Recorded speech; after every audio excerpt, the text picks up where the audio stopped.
Kaninang umaga nga pala pagising ko ay nagkalkal na ako ng mga in-order ko na kung ano-ano. At ayan, naparami na naman ang order ko ng contact lens kung ano-ano talagang in-order ko kapag wala akong magawa sa gabi. Ayan, tingnan nyo naman, hindi naman ako nagko-contact lens. Ayan, kaya comment down below kung gusto nyo nito pero dapat sa mga loyal followers ko lang. Ayan, tapos bumili na rin pala ako ng pang eyelash curler.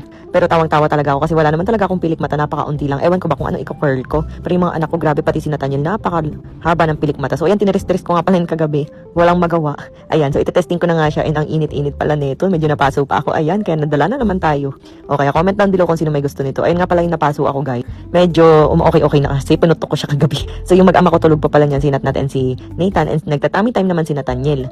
And habang walang magawa, ako naman ay maliligo na. Nasira nga pala yung shower na mas malaki, yun o yung rainfall. So ito yung ginagamit ko. And after that, ayan na, nagbibihis na ako nito, guys. Nag-get ready with me using Rosmar Premium Tinted Sunscreen. And ang ganda nito, guys, kasi Tone Adapt Technology, may SPF 70 PA++++, and SPF tested talaga siya. Moisturizing na rin siya. So ayan, takpan natin yung mga tiniris-tiris ko kagabi. Akala nyo, di ba parang hindi ko siya ka-shade, pero ayan, tingnan nyo naman, dahil sa Tone Adapt Technology, para ka na nag-foundation and concealer pag gumamit ka nito. Yes, guys, pwede sa mga bagets, buntis at lactating. UVA, UVB protection na at non-comedogenic, kaya hindi siya nakakaklag ng pores or nakakakos ng pimples. Ang ganda nga pala nung nabili kong damit dito sa TikTok. Ayan, tapos maglalagay lang ako very light na makeup kasi magti-TikTok ako ngayon and magpo-promote din ako. So ganyan lang naman ako mag-ayos, napaka-basic lang. Pero alam nyo, guys, kaya ko rin yung medyo full pack makeup kasi nga dati nagme-makeup din talaga ako ng mga customer namin sa spa. Yes, naniningil ako ng 500 isang makeup, ganun. Eh, hindi naman kasi ako mahilig na ganun, yung parang pakak ayos at makeup. Ganyan lang gusto ko, light lang ganun. Nito nga lang ako nahilig mag-makeup at mag-ayos-ayos, guys, kasi dati bili lang ako ng bili ng makeup pero talaga namang hindi ko ginagamit kaya nabubulok lang. Ewan ko, padami ang anak ko, paayos ako ng paayos. Parang gusto kong lagi maayos ang aking itsura. Tapos ayan na nga, guys, nag-aayos nga ako ng time na to. Ingay mo. So ayan, namumulit yung aking asawa habang nagbo-voice over ako. So ayan, naglagay lang din ako ng very light na eyeshadow. Ayan, ganito lang pala ako maglagay ng eyeshadow. Naglalagay muna ako ng medyo plain, medyo flesh ganun. Tapos saka ako lalagyan ng medyo ma-brown.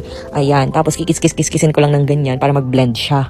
O diba, guys, may eyeshadow na siya. Tapos medyo ilalight ko lang yung ano para hindi masyadong pak naman. Kasi alam nyo ba, guys, parang wala akong talukap, nakakaloka. Ayan, daddy ka makulit. Ay, mag-ama nga kayo, makulit kayo. Nagbo-voice over si mami. Tapos ayan, nilagyan ko na rin yung kabila. Ayan, ganyan ko lang, brush ko lang din. Tapos that's it na, guys. Daddy ka magulo. Ay.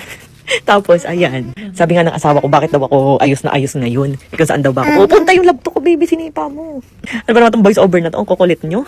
Ayan. Tapos, okay na yung aking nasa eyes. Grabe, kitang-kita yung laptop ko, no? Yung na, ano, ng mantika. So, ayan, guys, ganyan lang naman ako mag-ayos.